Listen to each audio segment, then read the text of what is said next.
ఒక డాక్టర్ హడావిడిగా హాస్పిటల్కి తన కారులో పోతున్నాడు. ఫోన్ మోగింది.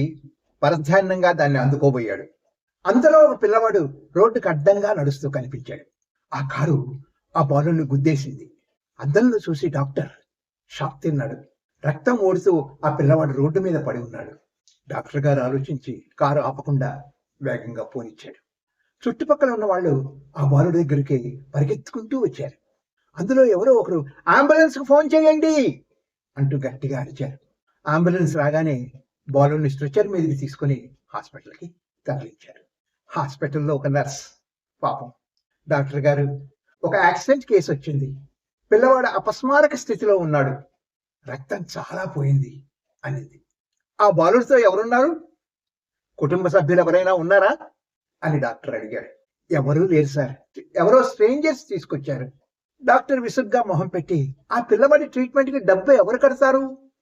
సర్జరీ, రక్తం, మందులు అన్నిటికీ డబ్బు కావాలి. నర్సు బతిమాలింది. డాక్టర్ గారు, అతనికి వైద్యం చేయకపోతే చచ్చిపోతాడు. డాక్టర్ ప్రశాంతంగా అన్నాడు, ఈ హాస్పిటల్ ధర్మసత్రం కాదు, ఎవరి దయాదాక్షిణ్యాల మీదో నడుస్తున్నది, అంతకన్నా కాదు. డబ్బులు లేకపోతే ట్రీట్మెంట్ కూడా ఉండదు అంటూ వెళ్ళిపోయాడు. పిల్లవాడు చలనం లేకుండా స్ట్రెచ్చర్ మీద పడి ఉన్నాడు. అతని ఊపిరి నెమ్మదించింది.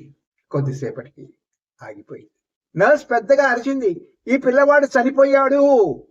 ఆ డాక్టర్ స్ట్రెచ్చర్ దగ్గరికి పరిగెత్తుకుంటూ వచ్చాడు. కళ్ళు పెద్దవి చేసి దిగ్భ్రాంతితో చూశాడు.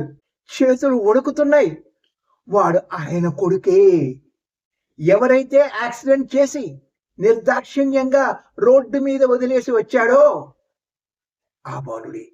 బాధ భరించలేక కుప్ప కూలిపోయాడు డాక్టర్. డబ్బుకు విలువిచ్చి నిర్దాక్షిణ్యంగా జీవితాలను నిర్లక్ష్యం చేస్తే దురదృష్టం నీకు అమూల్యమైన దాన్ని కూడా తీసుకుపోతుంది.